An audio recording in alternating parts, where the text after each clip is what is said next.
Hello everybody, Average Joe here, and we are back in Minecraft. Now, we have, as you can see, something really complicated.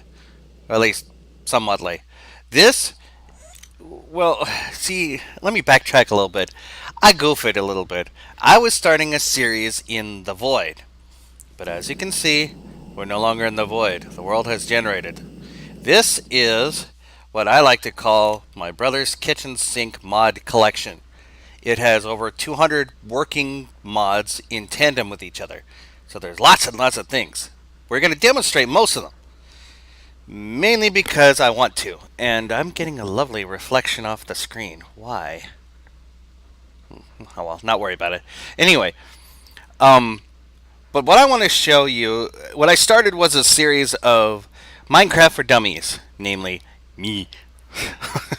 I'm the dummy here, trying to wrap my head around all these complex machineries and how to work them into an automation system. As you can see, I've figured out some of it. Now, we're basically going to be hovering in X compression, X BC factory apparently, thermal dynamics, uh, basically ex nihilo, something from nothing. It's what's the bread and butter of the void. But since we're not in the void, we're going to do things differently. But still, I want to set up the I want to set up the automation anyway because it's fun. Now, what we have over here is a simple yet complex sand generator. We've already shown that in a previous video, and the experiment that succeeded last time. We got it all set up, and this is a combination of Mine Factory Reloaded, thermal dynamics, thermal expansion, and a little bit of Ender IO to make everything work. Now, feel free to hit pause at any given time on these, because I'm going to fly through these items. Now, you can find out the recipes on how to build these items in series later, or you could look it up online, because this right here is the top tiered one of the pulverizer, of the thermal dynamic stuff. Mainly because it's faster. And I want this stuff like yesterday. Now I let this sit for about 8 hours, and as you can see, the end result is our metals. We got our metals, a whole bunch of metals. Eventually, I set up these pipelines to go down into the ground. Well, we're going to connect that to an AE network later. But for now, let me describe what's actually happening here. First things first, sands get crushed. This is what I'll call Mark III version of the sand generator. Now, I found out recently that X Asterix has an upgrade for a speed booster. Because you can see, the cobblestone generation from over there is being generated at a phenomenal rate. What is that? Huh? Well, why did it look pink? Oh, whatever. But anyway, I upgraded it a whole lot. Threw in a big stack. Now, let me throw in the recipe here. There's two different ways of doing it. Envar, Electrum, Ferocian Dust. That's a combination of stuff by itself. And then there's the Redstone Alloy, Vibrant Alloy, Dark Steel. This is Ender IO, all of it. And this is Immersive Engineering and Thermal Dynamics Foundation, which is part of it. But anyway, you get that, speedbound, create a whole bunch of those, and then you can go bang, bang, bang, bang, bang. Do it like an actual machine. And a machine generator, and man, it is just pumping it out. And then you compress it. Gravel becomes, when it lets me show it, compressed gravel. Compressed gravel can become hammered it into lots and lots of sand. Take that sand, compress it into a whole bunch. Why isn't that functioning right? Odd. Whatever. I'm confused. It says it's doing its job. 9. Oh, okay. So the new... well, we can put that away then. Because now it's just simply boop, and it's over to here, which is getting it seved. sieved, whatever you want to call it, and it'll get split up into a whole bunch of things. Now, there are some leftovers: vanilla Minecraft, ex nihilo stuff, industrial craft, applied energetics, which is AE. These are things I don't know what to do with quite yet. But as you can see, there's still a few items there, but most of them are getting pipelined through this lovely long pipe here, and then just going whee into various places. Each one is a different metal, and some of them, yeah, here's the topic that's going to be really a bit tricky. X asterisk doesn't like ex nihilo compression machines, so I had to find a new way of doing it within my mod pack. And the way I found out is a little bit of a trick, if you will. You set up the pattern in an auto workshop, and it's really, the auto workshops aren't that expensive, really. They're just a crafting table and a couple of stone gears. And the stone gears is just a little bit of cobblestone and a wooden gear, and then sticks. But yeah, you set up the pattern, it flows into here. Well, let's see if we can find one that's working.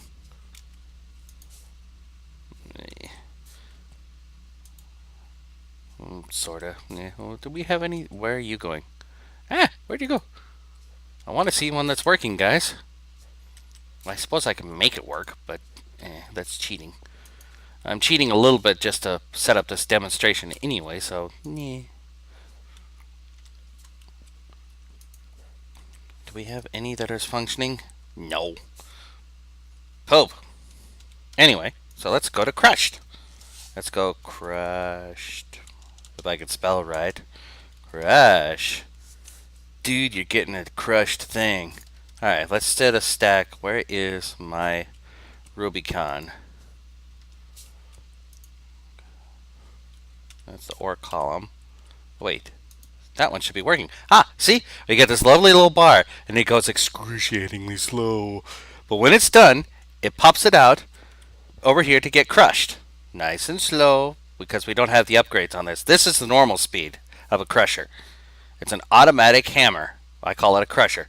And see, there it went and became dust. That dust went over here, landed in this pile. You set up the pattern up here, or whatever you want. I haven't experimented too far with this yet, but yeah, there you go. Boop. It went over here, and a electric furnace melts it into ingots. Now, we'll eventually find use for these ingots, but right now we're just simply creating them. That's what this whole factory is for. And that's just one generator of sand. That's the old-fashioned way. Now, I started up setting up this version exactly like that version, because that was the experiment, and I wanted to get it to its fullest degree. Now, I haven't quite finished it, because I wanted to walk you through the process along with me. But we'll get that. I don't know if I have enough time to explain it all. But anyway, okay, well, let's start off with... Yeah, we'll just start it off here. We'll just grab random... Don't need that. We already saw it. I need an ex nihilo one. Oh, just give me... Yeah, there you go. Tin. We'll grab tin. Now, let's split that up because... Don't know how much is in here. Now, the way to pull it from there to bring it down the pipeline is through a retriever servo. Just plop that on there. Put one in the thing, whitelisted, and then tell it to ignore red stone signal, and it'll begin to pipeline it through. As you can see, there they are, the little lovelies. Yay! Whoop! Into the compression they go. Now they become sand. Okay, now we need to crush sand, I think. Let's see, what was the pattern? Compress, crush, compress, burn. Okay, so we need to crush. But first, we need power. There, and put a crusher. And now we need to pull from here to there. So we have a regular servo. Now I'm using the resonance servos because they're the highest tier. They go fast. See, it's already here. Now there's no power in there right now, but we'll have to go underneath and set that up. And as you can see, I've already set some of it up. So let's go ahead and set up a wire connection here. Now, if you notice, this area kind of looks like a circuit by itself. The way they're all interconnected together with one main power line feeding it all. Now, for the moment, I've got a creative power cell plugged into it. Eventually, I'll figure out a way to utilize this lava-powered system I've got here. I haven't figured out how to use that yet. So we'll be patient, and we'll just do that there. So now, we need to plop power into there. And what was the next thing? Oh yeah, another compression. We need a compression. Now this is all automated things. So long as it's got power, it'll process all this stuff the way we tell it to. No more, no less. Now, what are we crushing it into? Powdered. Okay, so set that along the chain. Boop, boop. Now we're into here and it's creating dust. Wow, at a phenomenal rate. Wow, that was quick. But anyway, yeah, that's not where I wanted it to be. I need to space it out so I can have my tubes. So being an idiot is not what I want to be.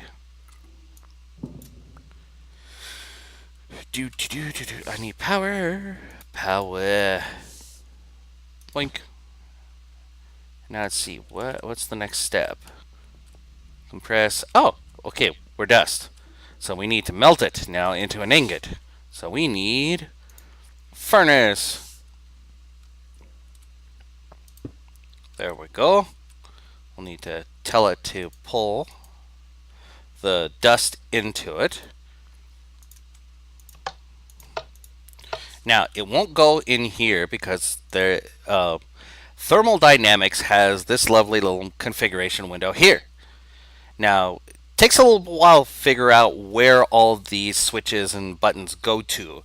I haven't quite got a full grasp on it yet, but this is the top, left, right, bottom, and rear. Not entirely sure why it's that, but it's okay. I'm not going to argue. But yeah, we just open this up to blue, which is input, and I think red is output. I can't remember. I used to have a grasp on this, but oh well. But anyway, as you can see, it's pulled it out into the ingot. Now, for future use later, we are going to pipeline this into an AE network, applied energetics. So we're just going to set that up with its own little separation. Now, I won't do all this on screen, mainly because I don't have time, but this whole setup is going to be filled out for the experiment and the main sand generator. We'll eventually go to gravel and we'll eventually go to dust, mainly because each one of those has a different ex nihilo item generation for it. Like one generates netherrack, no, that's a barrel recipe. We'll get into those a little bit later. That's another part of the series. But these are all setups. You guys can play with it as you like and fiddle with it as you like and let me know in the comments. Oh, and if you're wondering about this is my Ingvar generator. It's part of Galacticraft, I think. Thermal foundations? Yeah. Oh, okay, well, Galacticraft takes a good portion of that. Now, when you get iron, you can split it with the pulverizer. Down here, it'll get ferrous. Up here, it'll get iron. Now, there's a percentile that goes with that, and it's low percentile, but it still has enough to generate some. Here's the iron, and here is the ferrous. Ferrous ingots are going to become useful when we start dabbling into outer space, where we'll be getting into Galacticraft. But for now, this is Average Joe signing off, saying if you liked the video, hit that like button. If you liked it even better, hit that subscribe button. And this is Average Joe saying ta-ta for now, and I will see you after these messages.